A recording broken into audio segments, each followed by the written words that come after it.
Welcome everybody to the Off the Mic Wrestling Show here on YouTube. I'm Mike Mayer, reacting to a very lively and eventful edition of AEW Dynamite from Cardiff, Wales. The first Dynamite show to take place outside of the United States and Canada. So this was a big time deal.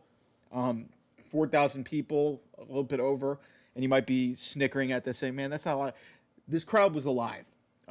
These people brought it. I got to give AEW a ton of credit. This was a solid show. There was some stuff that I'm going to be critical for, and I'm probably going to get a lot of heat for. I don't really care. That's the point of the show, to start the discussion here. So, show starts. Much to my surprise, it was not MJF with Will Ospreay. It was Mercedes Moné and Britt Baker. Interesting thing about this show. There were two segments on the show. The MJF Ospreay segment, which is later on, which I'll discuss. And this segment here, which was this contract signing for the TBS title between Mercedes Moné and Britt Baker. So apparently they have this agreed to no physicality, and they've done this in WWE. It's like, guys, this is professional wrestling. What the fuck are we doing? It's like, if they don't cop yourself out. And then they compounded it in both of these segments, which I'll talk about, by having physicality in it. So what the fuck was the point of that? To really, like, set the stage and, like, be like, oh yeah, we're not going to get anything. It's like, you're not risking injury. What the fuck are we doing? Moné plays to the crowd, who responds to boos. Moné said she will force Britt Baker to tap out on Sunday, and said it will prove that Baker is in the past while she is the future. Mercedes signs the contract. Baker recalled Mercedes sitting in the crowd on crutches, injured last year. If you were paying attention to some stories, she wasn't going to sign with AEW. She was going to show up at WrestleMania 39 last year until Tony Khan called her. Believe whatever you want, but Britt brings up, hey, you were sitting in the crowd on crutches last year while I was competing. You were watching me. Britt said that before there was a CEO, there was a DMD. Mercedes said the fans like Baker because they see themselves in her, a loser. There's a "shut the fuck up" chant that goes through the building. Mercedes calls the fan rude and tells them to be quiet because they paid to see her. Mercedes said this is Britt's dream match. Moné said she inspired Britt to become a wrestler and questioned whether she was really all in. Britt then boasted that she's been putting women's wrestling on the map and that she's all in. She's been doing this since she was 10 years old. Mercedes said that Baker doesn't have the guts to go all in like her and will never be her, nor will she beat her on Sunday. Britt said she has the guts, the heart, and the balls. She referred to herself as the gold standard, referred to Mercedes as the blueprint, going back to her WWE days. She said that Mercedes was one of four, whereas she's one of one. That was a good line. Britt said that she is the baddest bitch on the block. A lot of usage of the word bitch in this company. I don't get it. Britt said she admired Moné and wanted to be her. Baker said Moné walked so girls like her could run. Britt said Moné made a difference, but the person that she was no longer exists. Ooh, there you go. I like that. This is kind of like saying what I've been saying out loud. Britt then called Mercedes a smug, arrogant ass who cares more about being the highest paid female than being a role model. Britt said she doesn't know where that Moné went, but she hopes she finds her. Britt said that's the girl she wants to be able to beat say that she was able to beat at Wembley. So there you go. We're going back to bringing back the Sasha Banks in this whole thing. Britt said stood up and told Mercedes to relax. I'm not going to hit you. She said she'd follow the rules that they agreed to and wouldn't hit her. But then she points over to Camille, said, but this bitch is getting on my nerves. Clunks her with the microphone, tosses the contract folder at Mercedes, slams Camille's head into the table. Britt then goes on the table and does like a little bit of a senton onto both of them. The heels fled, and Britt poses with the TBS title, and that's the segment. Where the hell was this? Where the hell was this? Like, I feel like ever since the first segment that they did after Forbidden Door, Mercedes was officially a heel and all this stuff, and they started this build. Where the fuck was this? Because this was great. Like, this really hammered home the point. You hit the key points of, like, oh, why Britt is going after Mercedes, why this match is important, why Mercedes thinks she's better than everybody else. Like hammering home all of these things in these intricate parts of storytelling, but it took you 5 weeks to do it, and you're doing it 4 days before the pay-per-view. It's almost like they shut down, they made the match, and they were like, okay, we're just going to wait until the go-home show and do everything. This was a great segment. Mercedes didn't say a whole hell of a lot. Britt actually cooked her again, and I was saying this to some people on the internet. This is honestly a microcosm of Mercedes' entire run in AEW. It's the biggest problem is that she has routinely been getting cooked when she's been put in promo segments. She got cooked by Willow. She got cooked by. She's been getting cooked by Britt. She kind of got cooked in the ring by Stephanie Vaquera. So it's just like the credibility and the luster that was Mercedes Moné when she came in March has kind of dwindled down. But I gotta say that both of these women did a really good job. Camille played her role pretty well.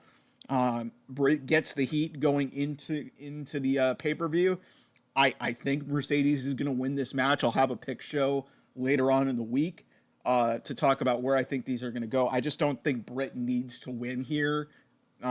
Mercedes honestly needs it more, even though she's kind of ice cold and dead on arrival from what's been happening. But like I said, this was a really good segment to start the show. And it just begs the question, like I said, where the fuck was this for 5 weeks in building this match? So then we set the stage for Chris Jericho versus Tommy Billington, the Dynamite Kid. You know what? Listen, I gotta hand it. Listen, I could do with less Chris Jericho on my television. Listen, I didn't think we needed a 9-minute wrestling match and a promo. But hey, he's on the pay-per-view against Hook this weekend. But I gotta hand it to Tommy Billington. He held his own. This guy's been impressive in the couple of showings that he's had on television. It's clear to see what they see in this kid. He's very impressive for a young man. And you know what? Hey, there were some good moves, but late in the match, I mean, Tommy Billington hit a really nasty looking snap suplex, gets a tombstone pile driver, goes up top for the signature combination that his dad used to have. But Big Bill's charging at Billington, who sidestepped him, causing Bill to crash into the barricade. So then he goes up top on the other side, Billington does, to go for the dive on Jericho, but he runs right into a code breaker, and that's the match. Listen, I understand why they had to give like a little bit of a showcase to this guy, but I didn't need a Chris Jericho match on this show. It went 9 minutes. It was fine. But like I said, Chris Jericho, in the same way that I feel about Mercedes Moné, there's just like no stock. There's like nothing to buy into here. This is really like this whole angle has really been about what's going to happen with Hook. Hook's going to win on Sunday. I'm already kind of giving you guys a teaser of how I'm going to pick these matches. So after the match, Jericho gets a mic, calls Hook a stupid bastard. He claimed he would rip Hook apart branch by branch if Hook was in Cardiff. Hook does make his entrance. Still has his left eye covered. Gets into the ring, goes nose to nose with Jericho. But Big Bill hits him from behind, choke slams him, and that's the segment. Interestingly enough, Hook's bandage came off. I don't know if that was by design or if that was a complete botch, because I think that's going to play into the finish with Hook revealing that he's kind of okay. And we've seen that in a Jericho-Moxley match 4 years ago at Revolution for the world title. No, like I said, this was fine. It advances the story, but like I said, I just don't need weekly Chris Jericho segments on AEW television. I just could do without it. And then we get a match that I ripped into. Why the fuck did this need to happen? Toni Storm taking on Saraya. They're trying to lean into the fact that, Saraya didn't get her rematch. And but Saraya's been on Rampage. You could count on one hand the amount of Dynamite appearances that Saraya's had this year. Like, she has, honest to God, and there's rumors that her contract's she's one of the worst signings in AEW history. I understand that there's name value when they brought her in. She had the match and the feud with Britt Baker, which was fine.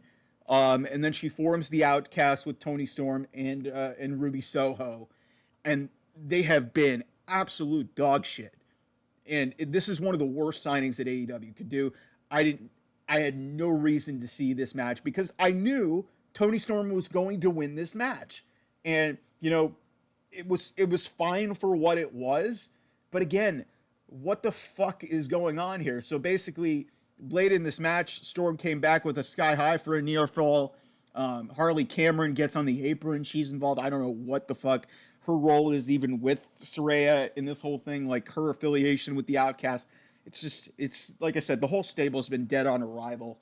Um, so Storm ducked a slap from Harley and gives her a kiss on the lips. Storm then ducks Saraya, trying to hit her from behind, causing Saraya to knock Cameron off the apron.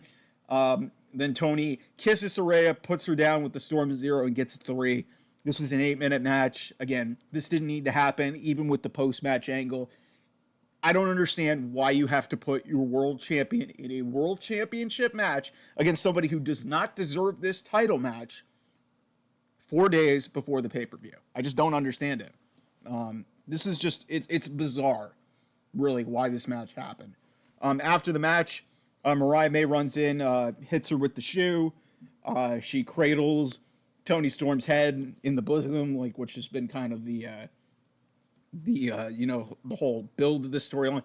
This should be a good match at Wembley, but again, you didn't even really need to put more heat on this. This is kind of a microcosm of this feud has kind of cooled off, but also there were other ways to go about this as opposed to throwing Tony Storm into a random world title match, for like 4 days before the pay-per-view. Like, it just doesn't make any sense. Like, it really just didn't make any sense. Then we get low-key, one of my favorite segments of this whole show. It was like a 2-minute segment. Renee Paquette is interviewing the conglomeration, Orange Cassidy, Willow Nightingale, Mark Briscoe, Kyle O'Reilly, Tomohiro Ishii.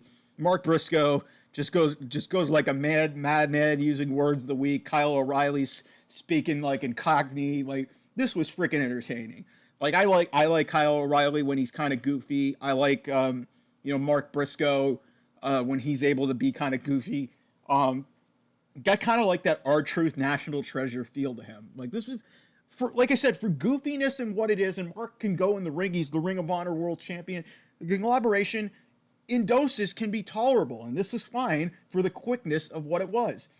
Then we get to, like, this is going to be a kind of a divisive topic. In me talking about MJF versus Will Ospreay and MJF Ospreay in this promo, because listen, I thought it was great. The content that was going on was some of it was very interesting. You had Ospreay taking shots at the Wembley main event last year. It was like, hey, that was your biggest match on your biggest show last year. I thought that was an interesting choice. MJF talking about, hey, man, it took me to get a kangaroo kick pose, like, to get you people to like me. MJF actually revealed at some point in this promo that he came back earlier because Warner Brothers and the dignitaries within AEW pretty much begged him to come back. Listen, this was a classic MJF promo, but man, like, for where they went to, and like they got really personal with MJF, taking shots at Will's family. You had MJF getting pissed off because Ospreay like pretty much ruined his babyface push. As was kind of like, oh, it was all going so well until you came here, and it happened like so late in this promo, and I was like, because like I said, most of this just felt like a lot of what this build was. I know it's a personal issue. Also, MJF looks fucking ridiculous in this American champion gimmick, like with the American shirt and the American jacket and like everything. It was just really weird. But, again, this promo went on way too long. Like, it started at like about 5:45 local time out here, 8:45 Eastern. It went at least 20 minutes. And I understand that WWE does promos that last very long. Some of them are really engaging, and this was very engaging. But again, given to where they went at the end with triggering, and then there was another no physicality thing in this segment, which also didn't really make a lot of sense, because then Will Ospreay goes over to Tony Schiavone, who's talking to Tony Khan. Wait a minute, isn't Christopher Daniels like an authority figure in this whole thing? So you have it saying, yeah, what's the fine going to be? And so then MJF and Will get into a brawl. They get separated. MJF uses the Dynamite Diamond Ring, and And I'm like, did we really need to go like 20, 25 minutes with this segment? We could have shaved about 5 to 10 minutes, maybe even 15 to hammer home the point. Like, I understand that MJF likes these long, drawn out promos to kind of tell a story. But given that there was a lot of shit that was jammed onto the show, you could have taken 5 to 10 minutes off of this segment to get to the heat filled stuff at the end where MJF's pissed off and jealous of Ospreay and his popularity, and he was very over with the crowd in Cardiff. And then you've also got, like, him getting his heat with hitting him with the Dynamite Diamond Ring and busting Will open. I was like, okay, that's fine. And like I said, for what this was, it was a fine promo. But I felt like it dragged in spots where it was like, okay, you could have done without like 5 to 10 minutes of this thing. And like, that's not me being like, like having a short attention span or anything, but it got to the point because I've seen so many of these MJF, promos with guys like CM Punk and Ricky Starks and like all these people to build heat. And obviously this is a very personal issue between him and Ospreay that's been building for months. I don't think you needed to have this long and drawn out promo to get so much heat on this. You could have gotten to the point where MJF's hitting Ospreay with the Dynamite Diamond Ring and insulting his wife and his kid, and basically saying, "Hey, the next kid that she's gonna have may not be yours either because he's a stepfather to Alex Windsor's current son," and it's just like. Again, like, I like both these guys. I liked a lot of the content in this promo, but I think it just went on far too long. And I think that kind of hampers it from being an all-time level segment, which a lot of people are going to trumpet this up to being. And maybe that makes me a hater, but again, like I said, you have built this feud up probably as well as any of your feuds going into All In.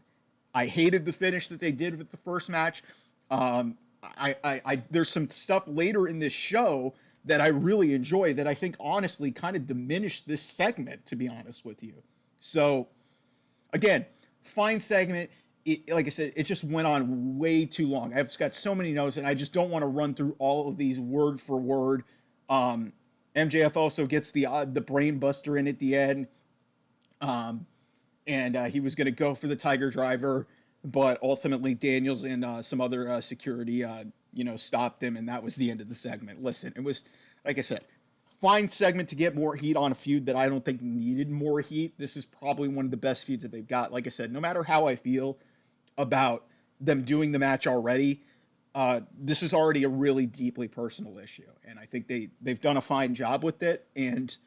But again, there was stuff later in this show that even made me more pissed off that this got like about 20 minutes on a show. It didn't need to go this long. I like that Excalibur pointed out Ospreay clutching his neck, so that was really interesting as well. But yeah, fine segment. Just I said, I think they could have cut 5 to 10 minutes off of it, and it would have been even better than it was. It was good, but again, I just think way too long. I'm kind of repeating myself, but I really want to hammer it home that it's just like I didn't hate this segment. So if you want to clip this off and say this guy's a hater or whatever, no. I think this is one of the best feuds they built. I didn't like the finish that they set up, but again, you didn't need to go this long. So rather than bore you with the details and kind of rehash, because most of you have probably already watched it, but then there was a really good heat-filled segment backstage. Renee Paquette said there was an incident that led to Adam Page being asked to leave the building. Hangman showed up and said he's going to be in the Casino Gauntlet match and will run over anyone who's in this match because he obviously wants to get to Swerve, get to the World Championship because he wants his revenge. Evil Uno's passing through, and when Hangman stopped him and asked him if he knew who was in the match, he said, "Yeah, I was just informed that I'm in the match." And so Hangman grabs a chair and clocks Uno with it. Page said he will run over anyone because he wants to make sure his joy, his happiness, and his dreams go up into smoke. Walked away with his rolling suitcase, and he exited the building. This was freaking great. Hangman has been so good. I have no idea. And Swerve and Danielson's going to be fine. I have no idea why they are playing the long game. Like, Hangman has been so effing good in this new Hale version of himself, and I feel like putting him in the Casino Gauntlet match, he would honestly be one of my early favorites to win that match. Because I think we have to hit Swerve and Hangman at some point this year, right? I mean, this was the feud of last year. So it would be kind of insulting if you don't do this. So I would honestly be surprised, frankly, if Hangman Page doesn't win this gauntlet at Wembley. I really think that it just, like, I don't know where else you go. I mean, Darby's going to get the next title shot um, after whatever happens with Swerve and Danielson. I think Bryan Danielson's going to be the champion, but yeah, it's just, I don't know, man. Like, it's just, but this was a really great, quick backstage segments, kind of registered on a bigger level than some of these longer, drawn out things. And that's why I think I had such a problem with MJF and Will Ospreay, which literally happened like 2 minutes before this went happen. Then we get Okada and Claudio for the Continental Championship. This had a 20-minute time limit. Nobody was involved in it. But, man, you know, they did a time limit draw. And I hate this because they literally did a 30-minute time limit draw to set up the tag team title match at Wembley between the Acclaimed, FTR, and the Young Bucks. Okada and Claudio just freaking killed it in here. Like, this was probably Okada's best match in AEW. It felt like he was going at more than about 35 to 40%. Like, he hit some good-looking drop kicks. He hit his elbow. He tried to go for the Rainmaker at the end. And then at the end, he did some really smart things as a being a heel, just trying to get away from Claudio to allow that time limit to elapse. But again, doing your second time limit draw in the last 4 or 5 days, it just feels like a giant ass cop out. And I just think it's disappointing that, we're gonna basically, table this for now. I'm not saying that AEW should go away from time limits. I think that they really seriously need to revisit, they need to revisit doing these time limit draws ever so often. And it's a huge problem for me when, like you said, you're doing it twice in the span of a week. And I'm not saying that Claudio was going to win this match, or did he need to, be protected, because that's the other reason why you would do this. A DQ would have been fine, but I understand they're trying to adhere to these Continental rules that they established. But again, you're kind of handcuffing yourself, and it leads to this cop-out of the finish where it's like you're not satisfied, and it's like, okay, Okada keeps the title, Claudio's protected, but these guys killed it for 20 minutes, and there's no conclusion. That's kind of bullshit, in my opinion. So 20-minute time limit draw, whatever. We'll see where it goes. Spoiler alert, and if you can fast forward a little bit, Claudio is going to be at Wembley. Him, Pac, and Yuta are the fourth team in that ladder match for the trios titles. My thing is, okay, great for Pac. He deserves to be on the show. But what the fuck are we doing? You're putting Claudio, Yuta, and Pac as a team. Where the fuck's Jon Moxley? Who the fuck's Jon Moxley? Like, if you're gonna have at least a trio, you're just throwing a thrown together team. And if you watch Collision, they were facing Top Flight and Lio Rush. And like I said, it just feels very random. It honestly would have been cool if Okada and Claudio ended up making All In. And maybe because they were going to go with this finish, that's why they didn't do it.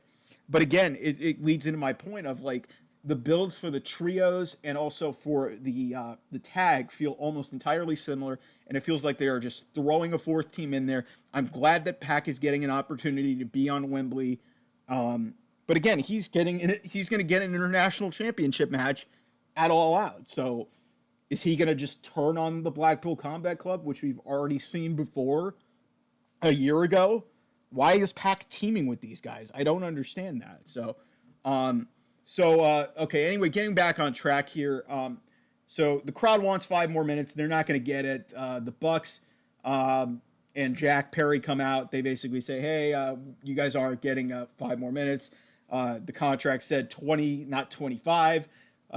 Matthew said that he and Nicholas are EVPs and they're sticklers for the rules. That's rich. They change the rules all the time. These guys are the worst authority figures of all time. This angle does not make any sense whatsoever. Matthew said they didn't want to do it, but if they would physically remove Claudio, and was like, good luck removing it. Man, it's just... So then we get Darby Allin, FTR versus the New Elite in Jack Perry and the Young Bucks. Rick Knox is reffing this match. Listen, I don't know why they did this match either. It was some good action, kind of a typical Young Bucks match where everybody just runs in and Rick Knox has no control over it. We had triple Scorpion Scorpion Deathlocks, or sharpshooters, depending on how you want to view them. The Perry and the Bucks try to leave. Wheeler gets a suicide dive on them. FTR hits the Shatter Machine on Jack. Harwood superplex Matthew, and then Wheeler goes for the top rope splash. Allen hits the coffin drop and pins Matthew for the win. So the Young Bucks, this tells me that it looks like the Young Bucks are probably going to retain the champ. I mean, they barely have defended him, so what sense is there in them losing them? And there's a triple threat, so somebody's going to get protected. I would think FTR would not take the fall here.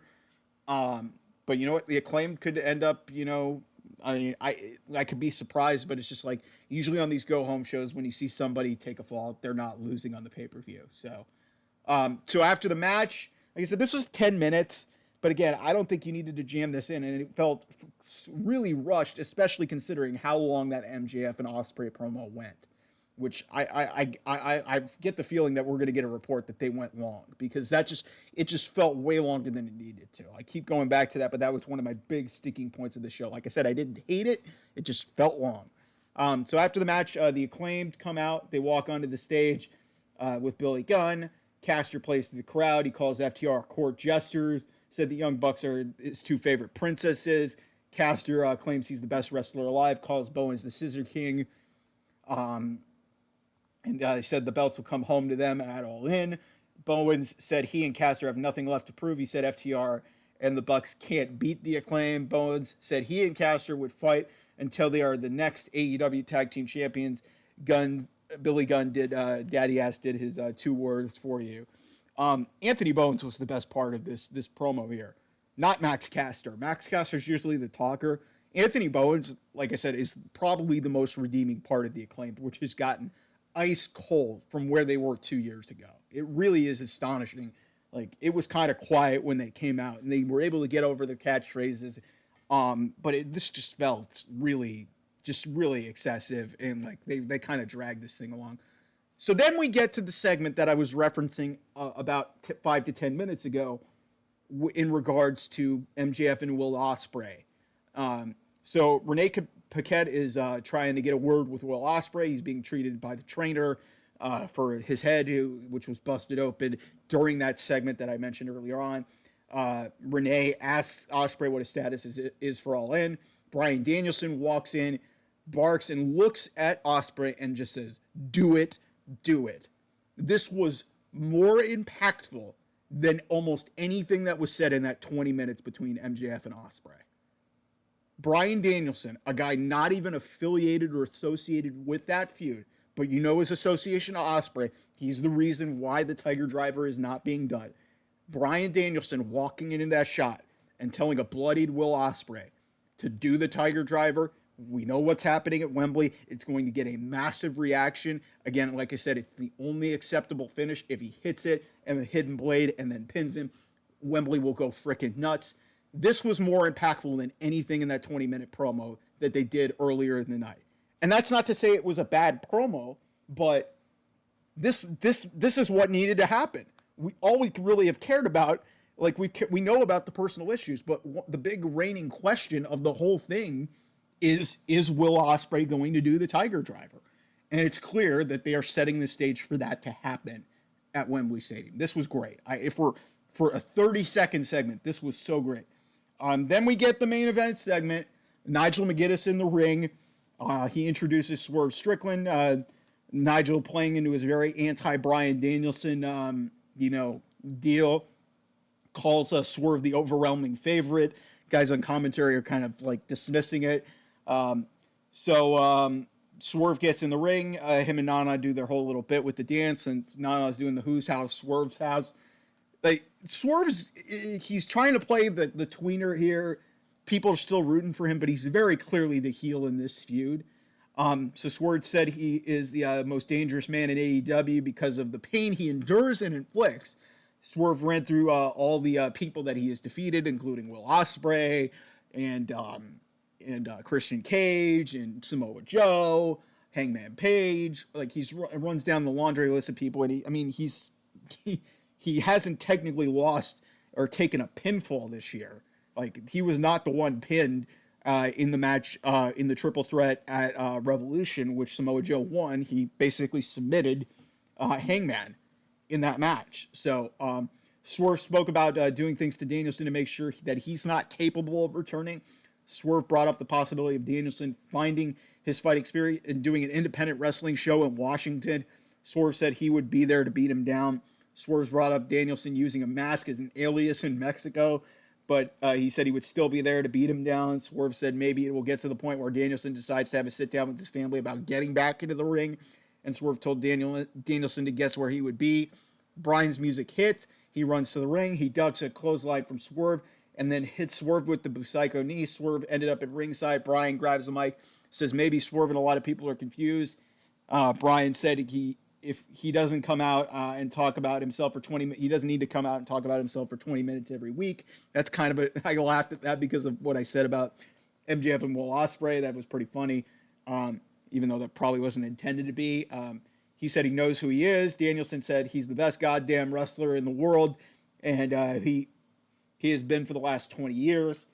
Danielson said Swerve has talked about beating him, retiring him, and crippling him in front of his daughter.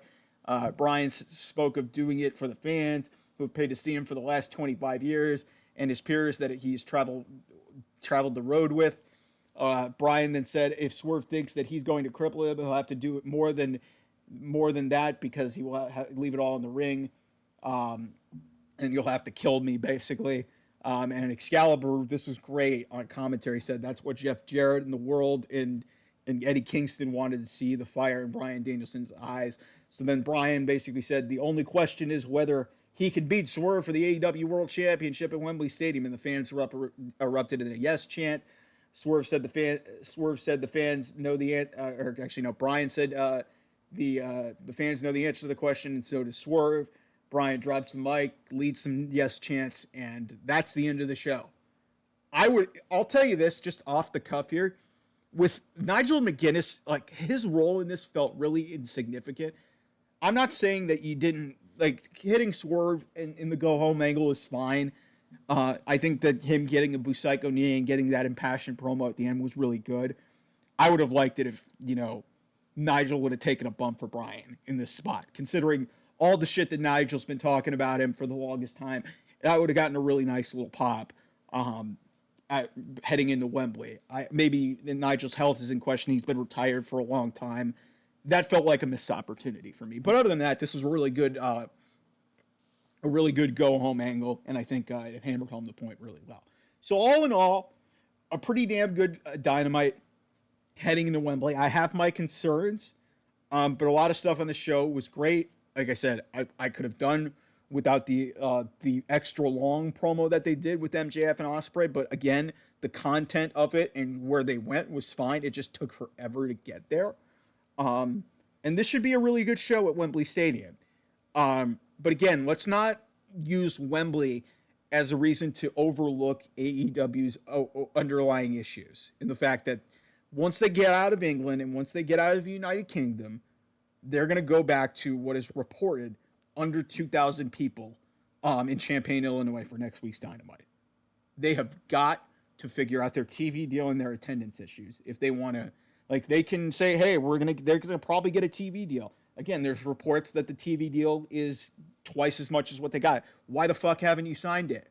So for all this bravado and all of this hype that's coming in, this was a company that put 80,000 people in Wembley Stadium. They're going to get 50. And it's going to be a sellout because of how they position the stadium. But don't dismiss the fact that this company is miles away from where they were when they started in 2019. And this should be a fine show on Sunday. I don't doubt that.